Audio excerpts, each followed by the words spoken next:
Wow, okay, so Sony's definitely doing some big changes going into the PlayStation 5, and now it all makes sense, especially after them actually skipping E3. That's right, we're going to talk about that, as well as this master news that just dropped today. What is going on, ladies and gentlemen? Big Cloud Gaming here, back again with another video. Without further ado, let's start. So, we have new management structure at Sony Interactive Entertainment. As of right now, the current CEO of Sony Interactive is John Cordero. John Cordero actually is new into this role. He hasn't even been on this role for a long time, like for a few months really. He's been here. Andrew House was the original Sony Interactive Entertainment president and CEO. Okay, he officially retired as of I forgot when he retired, but Andrew House retired. Now, for those of you that don't remember who Andrew House was the guy who showed off the PS4 back in 2013. He's also the guy who actually debuted the actual console and the price point at that very same E3. So that's the guy, and also he's also pretty much in every E3 event and every, you know, major Sony press event, whether it be Tokyo Game Show, you know, all that. He's there.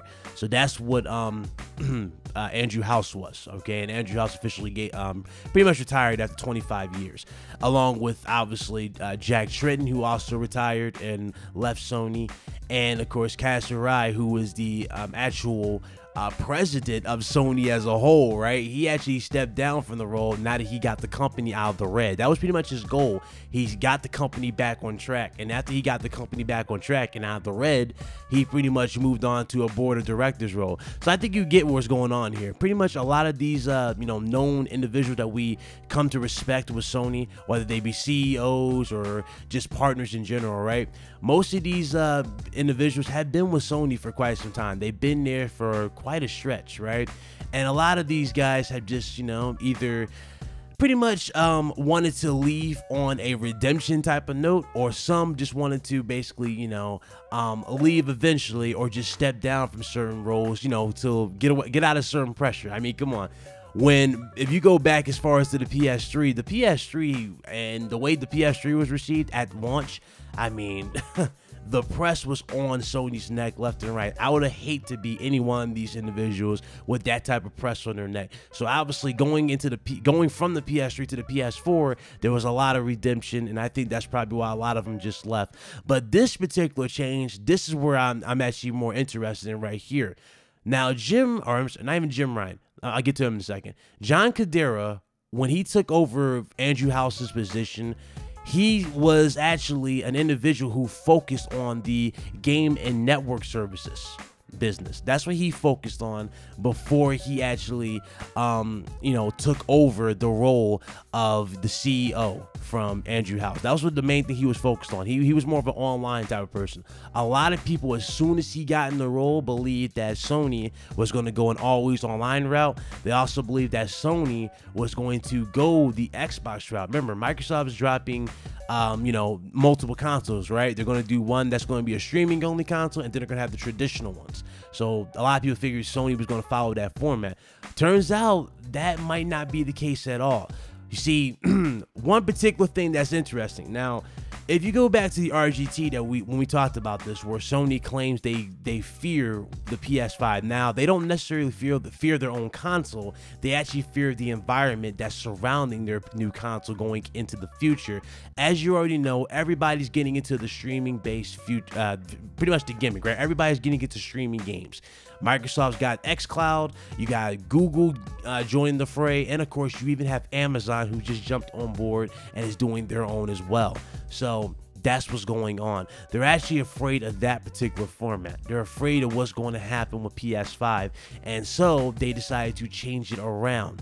Jim Ryan was pretty much, he focused heavily, right? He was one of the main guys you saw that also not only focused on games and network, but he also focused on a few services. He was one of the main guys you always see debut services at Sony's events. So for him to step up and take over the role, again, is definitely interesting indeed. But it just shows that a lot of big things are happening, and a lot of things are changing. And Sony knows that the market is most certainly evolving. keyword evolving. It's not necessarily changing. No, it's evolving into something else, right? It's not even the same no more. You see, it used to be like way before this, right? Way before the Netflix era and all that. We used to go to Blockbuster. We used to go and get these games and enjoy these consoles, right? It's no longer like that. Those days are gone now. We don't have those particular days. We're in this. we stream movies, for God's sakes. We have Netflix now. A lot of these things are gone. Blockbusters no more, right? They see the market changing, so I guess they figure that maybe, just maybe, streaming games could possibly be the future. And Microsoft does have a lead right now because they actually were the main ones focusing on their infrastructure. Keyword infrastructure. But even working on your infrastructure, you still need a few other things, and that's what Microsoft's working on. If Sony is going to compete with that particular, thing, even though they came out and stated that they don't see PlayStation Now as a competitor to that sort of thing, they see PlayStation Now as an option for consumers to just enjoy their consoles and whatever they want. I mean, again, it's all a matter of, when they will do it. I agree, though, that it's definitely, interesting going into it, right? There's a lot of things changing, but, I don't want to sit here and say, oh, streaming is the future, because the moment streaming is the only way we're playing consoles, right? The moment physical hardware is no longer needed to play video games going into the future, I'm afraid to say that's going to be the day that I personally probably will not be gaming anymore, as that takes a lot out of me. You think about it, because remember, when that day happens, we're pretty much going to be at the mercy of our internet service providers, and that right there is not something I am looking forward to whatsoever. So that's what's going on.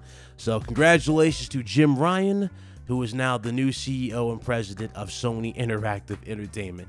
It's definitely a lot to take in. It's definitely a lot to get used to, but I mean, I'm not necessarily shocked at all that they would do this, because again, they need a network, right? And it makes sense to put John back on that particular thing. Social integration, all that needs to be upgraded for PS5. They need to definitely update everything, so that makes more sense than anything else. Okay, so that's my thoughts on it. Now let's move on here.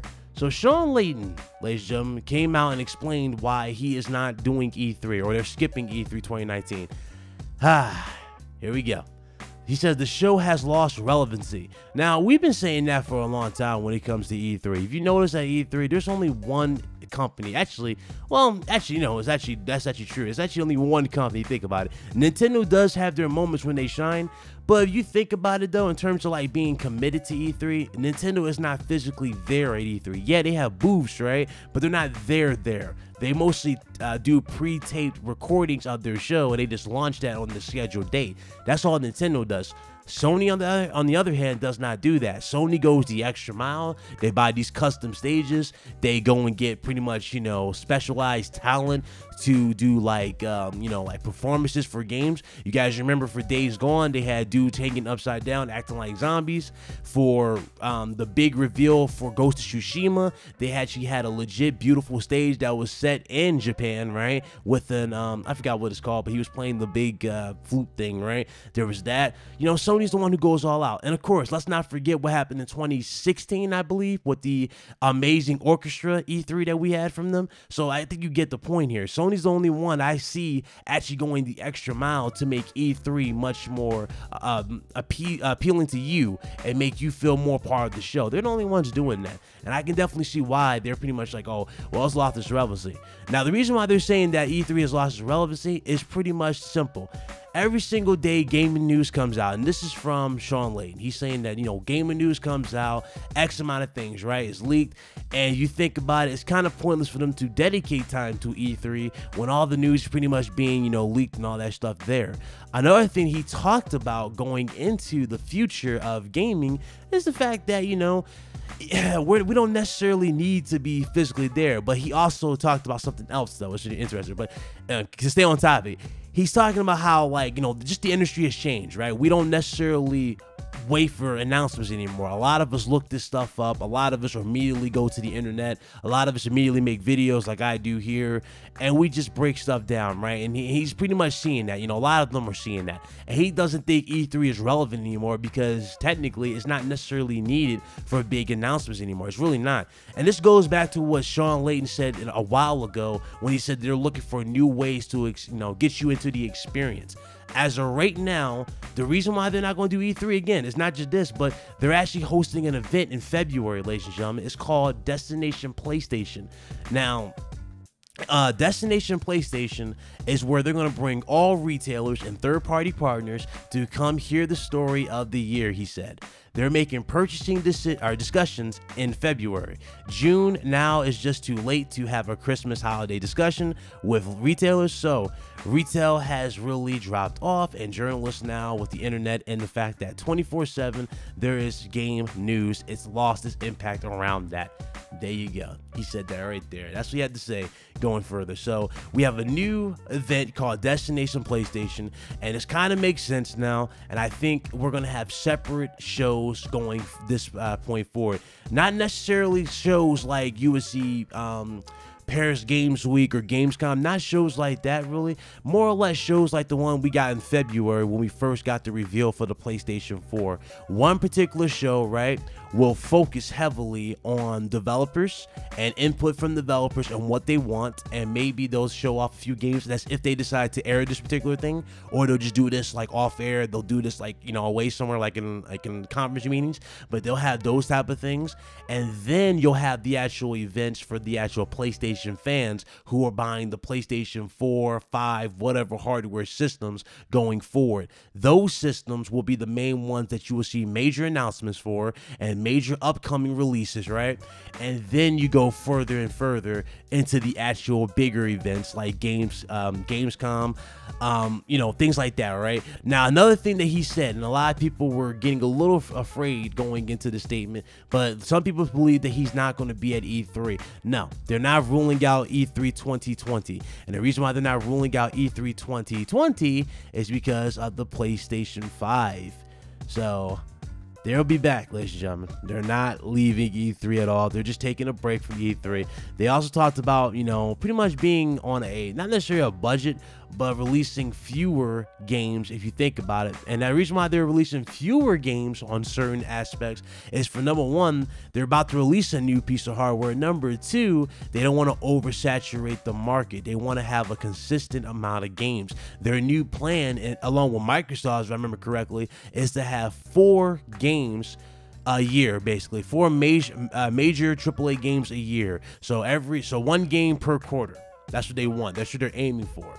They don't want to go super over the top here, but they do want that. Now, as far as what Microsoft can be working on, we shall see. But that's what Sony is going for going into the future of PlayStation. And that right there is pretty much it in a nutshell. All right. PS5 is most certainly coming. So mark your calendars. Get ready. Will we get the reveal in 2019? Only time will tell, man. Only time will tell if we will get this reveal, but it is definitely looking pretty damn good for sure. Boy. I'm definitely looking forward to whatever else they got to announce, okay? So that's pretty much the video. Hope you guys enjoyed. All right, you guys like it, hit that like button. I do appreciate y'all. For those of y'all new, hit that subscribe button, stick around, and of course I'll see you guys on the next upload. All right, Big Cloud signing out.